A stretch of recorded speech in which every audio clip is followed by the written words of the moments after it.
No pilar Cases de Sucesso, teremos Tânia Watt falando sobre advocacia na África.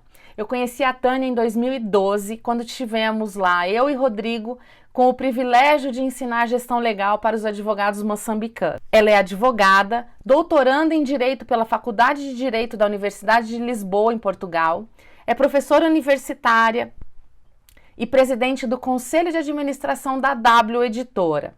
A Tânia é a nossa palestrante internacional que fecha a nossa semana de primeiro Legal to Business Connection. Obrigada, Tânia, pela sua inestimável contribuição e obrigada a todos vocês que nos acompanharam durante essa semana. Depois, nos contem o que vocês acharam nas redes sociais para que a gente possa evoluir cada vez mais e o segundo Legal to Business Connection tem que ser melhor que o primeiro. O nosso muito obrigada, um grande abraço e Tânia, é com você.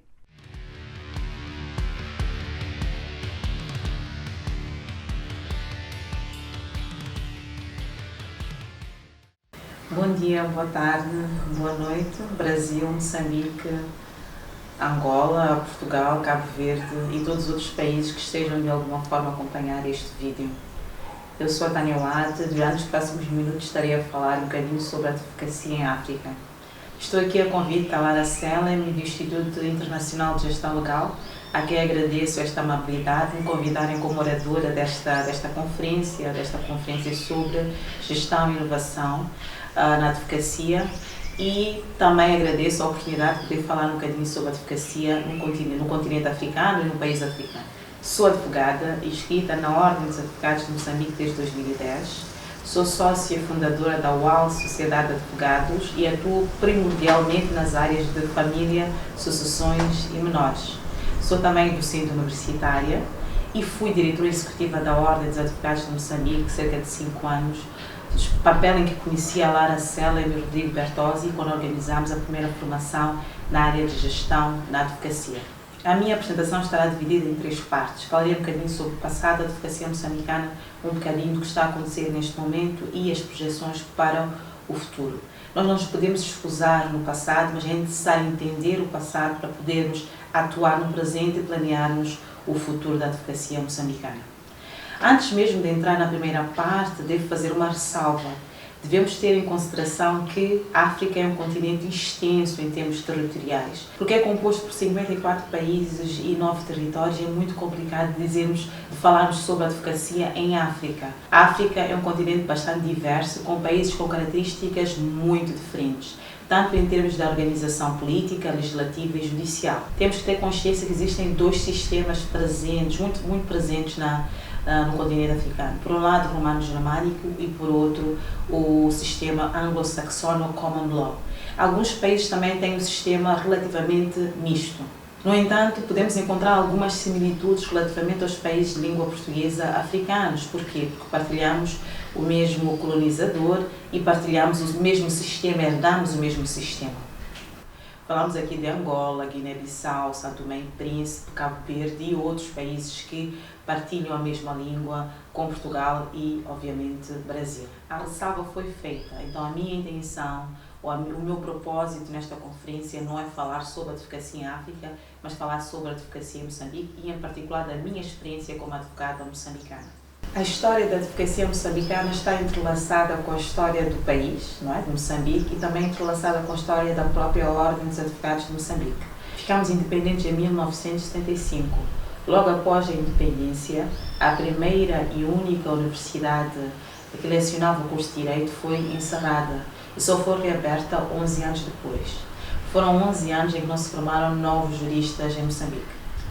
Durante este interregno, durante esses 11 anos, baniu-se o exercício da advocacia e cerraram-se todos os escritórios de advogados porque se considerava que era incompatível com a justiça em nome do povo moçambicano.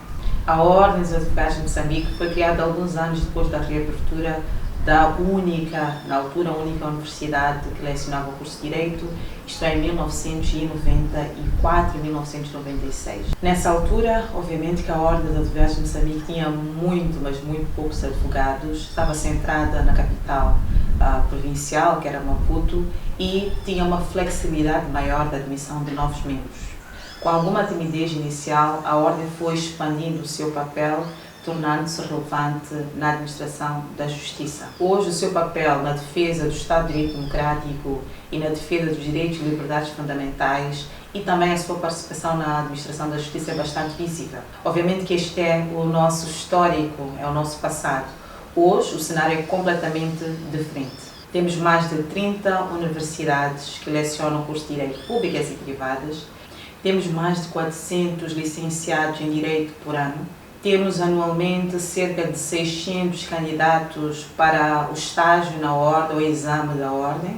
Tivemos no presente ano mais de 600 candidatos para a formação no Centro de Formação Jurídica Judiciária, que é a instituição que forma juízes, magistrados, conservadores, notários em todo o país. Só entraram 34 candidatos, abaixo daquilo que eram as expectativas do próprio centro. Falámos de cerca de 1000 candidatos divididos entre a advocacia e a magistratura judicial e do Ministério Público. Temos hoje 2062 advogados e 348 juízes, mas devemos ter em consideração que nem todos esses advogados, nem todos esses juízes estão com inscrições ativas, quer por questões disciplinares, quer por questões de comissão de serviço ou até por questões de desistência da atuação nessa área. Temos cerca de 154 sociedades de advogados, que para mim é um excelente número. Porquê? Porque a lei das sociedades de advogados foi aprovada há cerca de 5 anos. Então, de 5 anos para cá, temos então sociedades que se identificam como sociedades de advogados. Antes disso, tinham que se registrar através das sociedades existentes no Código Comercial. Então, 154 sociedades que tiveram consciência de que deviam registrar-se na ordem, pagar as cotas na ordem, organizarem-se de acordo com aquilo que são as regras e diretrizes e princípios que estão presentes no Estatuto e também na Lei das Sociedades de Advogados. Todos esses números que acabei de falar devem ser considerados ou devem ter em consideração o facto de estamos a falar de um universo de quase 28 milhões de habitantes em Moçambique. Olhando comparativamente para o Brasil e para Portugal, no Brasil encontramos cerca de 1 milhão de advogados para cerca de 210 milhões de habitantes e em Portugal falamos de cerca de 32 mil advogados para um universo de 10 milhões de habitantes. Então temos aqui um elemento comparativo para sabermos efetivamente se estamos a avançar ou não. Mas eu considero que os números que eu apresento não são maus, precisamos sim de estender e aumentar o número de advogados por habitante, mas acredito que são números bons. Mesmo assim, olhando para o histórico português, nós temos o mesmo número de advogados que existiam em Portugal em 1970. Então, há necessidade de ampliarmos o número de advogados disponíveis para o mercado moçambicano. Aqui uma pequena ressalva, no mercado moçambicano atuam também técnicos jurídicos, isto é, licenciados em Direito, mas que não tenham feito estágio na Ordem de Advogados. Por que surgiu esta ideia dos técnicos jurídicos ou paralegais, eventualmente que possam também surgir? Por que surgiu esta ideia de estes técnicos jurídicos atuarem no mercado na defesa das pessoas que eventualmente precisem de advogado? Por causa do número de advogados que nós tínhamos e porque em algumas zonas do país não existiam sequer nenhum advogado ou existiam 2 ou 3 advogados. Então o Estado moçambicano decidiu que tinha que criar um Instituto de Patrocínio Judiciário, que é um instituto que dá assistência jurídica gratuita a pessoas que não tenham capacidade para pagar o advogado. Então volto a repetir, eu acredito que estamos aquém da demanda, mas estamos a crescer de forma considerável. Estes números de que acabei de falar, a quantidade de universidades, a quantidade de licenciados, a quantidade de candidatos, tanto para a carreira da advocacia ou da magistratura, a quantidade de escritórios de advogados que foram abrindo, são números que devem nos fazer refletir. 2 reflexões que eu considero que são essenciais. Primeiro, uma reflexão sobre a qualidade do ensino do direito. Uma reflexão que o Estado moçambicano já considerou importante. Porquê? Porque já começou um processo de avaliação ou reavaliação dos cursos existentes em Moçambique para poder se acreditar ou não. Este é um passo importante, porque temos que garantir que os nossos candidatos a advogados ou candidatos a magistrados tenham a qualidade excelente para que permita que a formação posterior, tanto na ordem como no instituto, possam garantir que ele esteja preparado para o mercado, mas também dê um trabalho de qualidade aos seus potenciais clientes. Outro elemento que deve ser considerado é a própria formação dentro da Ordem dos Advogados de Moçambique e do Centro de Formação Jurídica Judiciária. Porque não estou aqui a dizer que a formação é má ou boa, mas acredito que a avaliação da qualidade da formação tem que ser constante para acompanhar as dificuldades dos recém-licenciados e também acompanhar a dinâmica da evolução do próprio direito. Não só são as reflexões, o advogado de Moçambique encontra-se agora com vários dilemas exógenos. Por um lado, ele precisa de compreender as particularidades do seu país. Temos um nível de analfabetismo muito grande, significado ou muito elevado, significando que se a pessoa não sabe ler, não consegue ler a lei. Se não consegue ler a lei, não vai compreender os conteúdos dessa lei. Então, o advogado tem que estar também preocupado com esta situação. Por outro lado, temos zonas do país que não têm sequer energia. Então, se não tem energia, não havendo internet, não há possibilidade, por exemplo, de peticionar online.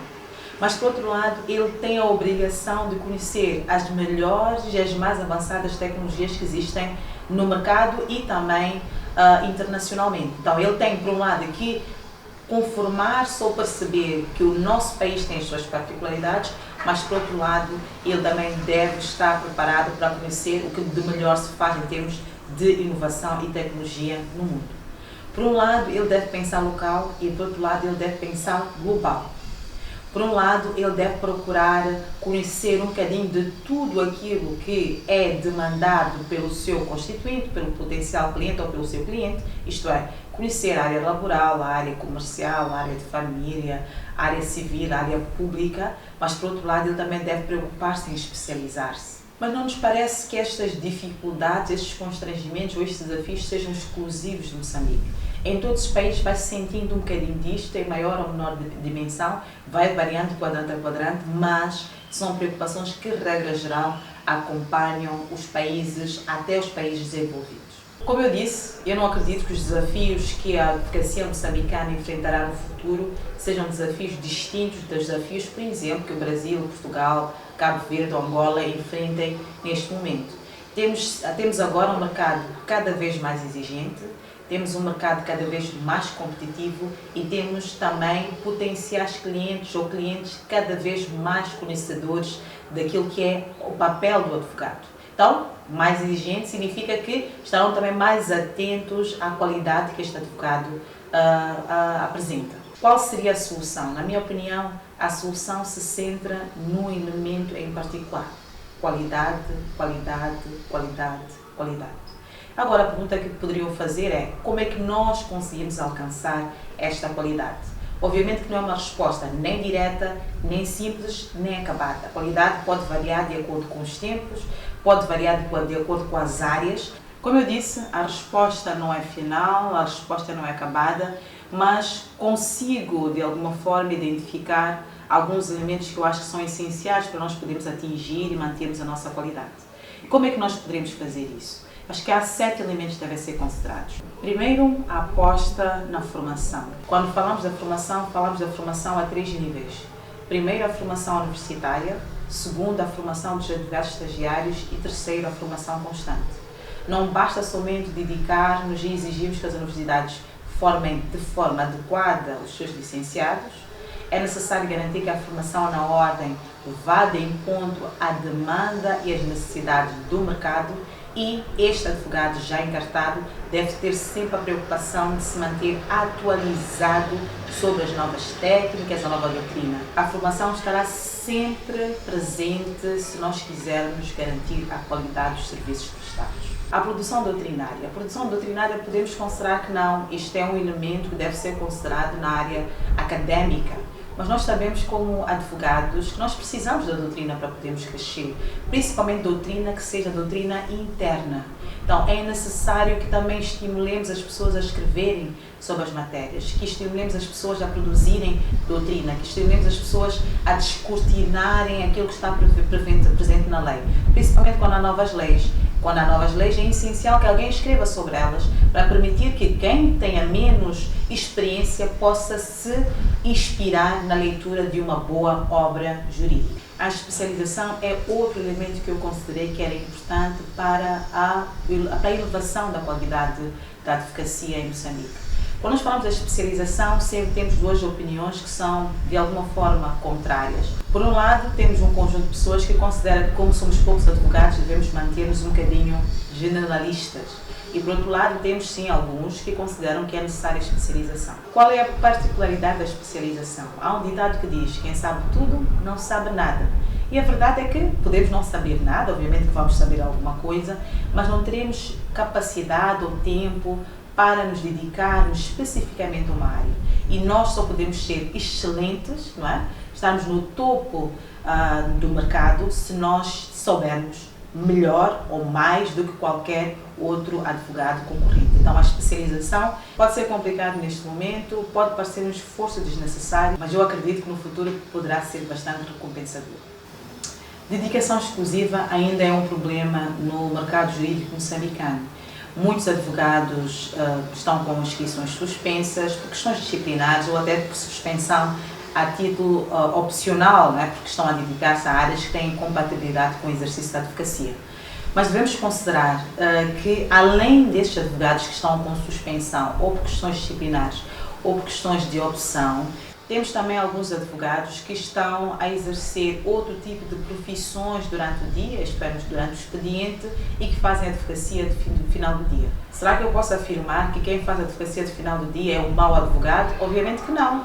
Vai depender do esforço, vai depender de que tipo de advocacia ele trata. Não é? Se for área de consultoria, obviamente será diferente de se for advogado de barra, mas sempre que há um advogado que vive da advocacia, respira a advocacia, alimenta a advocacia, ele será sempre mais cuidadoso. Porquê? Porque é o único elemento que ele tem de sustento também.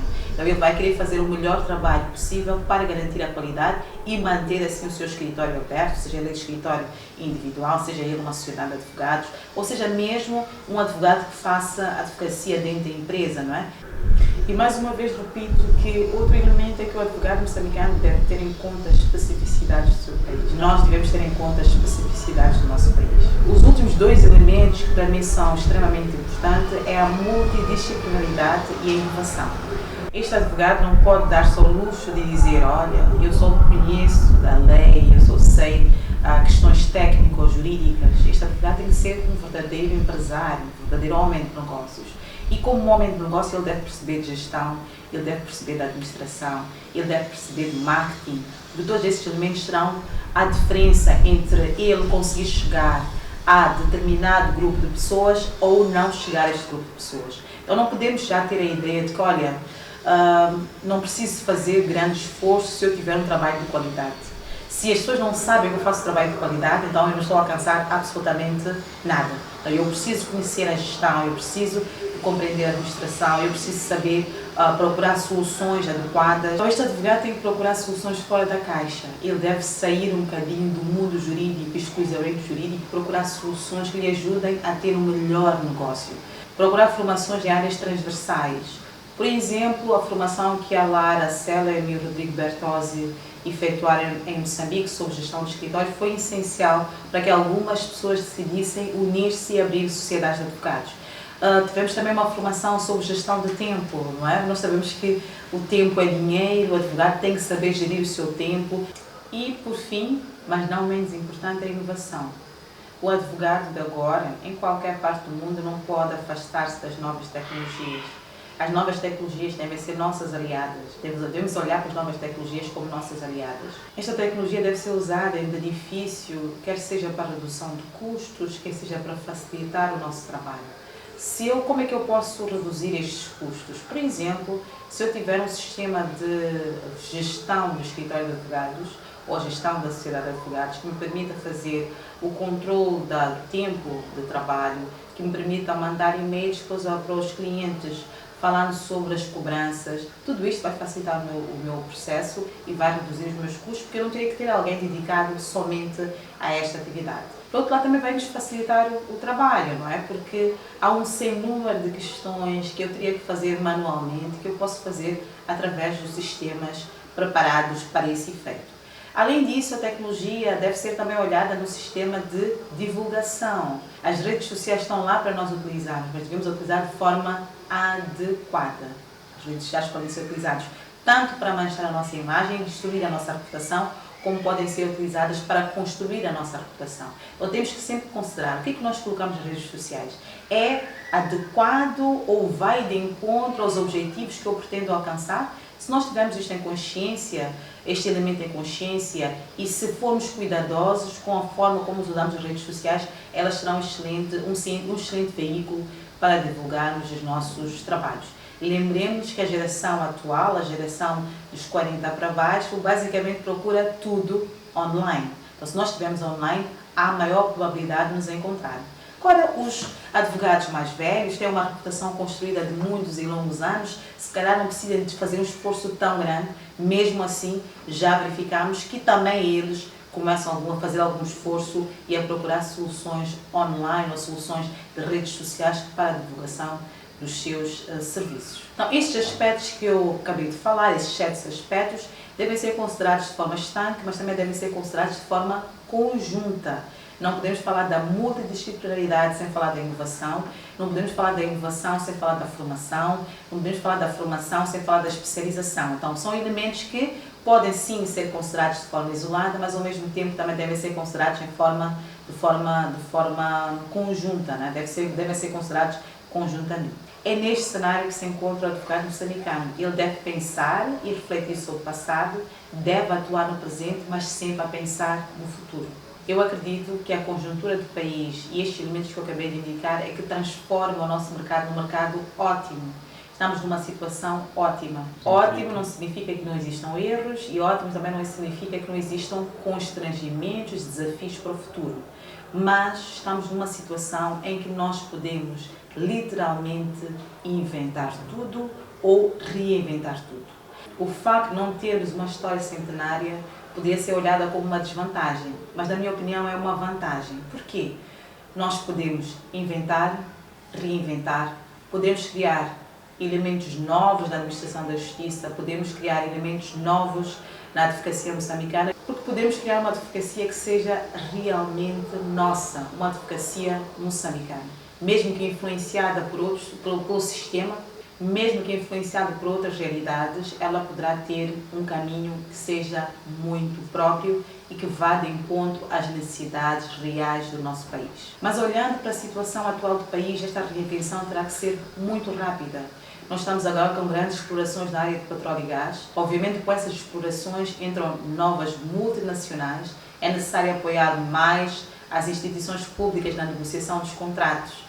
E é necessário, para esse efeito, ter o know-how. Porque temos que caminhar muito rápido, não podemos caminhar ao ritmo que seria justo ou esperado. Feliz ou infelizmente, o mundo globalizado exige que mesmo dentro da nossa juventude nós estejamos ao nível de qualquer outro país com uma administração da justiça mais forte e com uma advocacia mais forte. Mas será fácil alcançar esta qualidade? Será fácil conseguirmos correr ao ritmo que o mundo nos exige? Não será.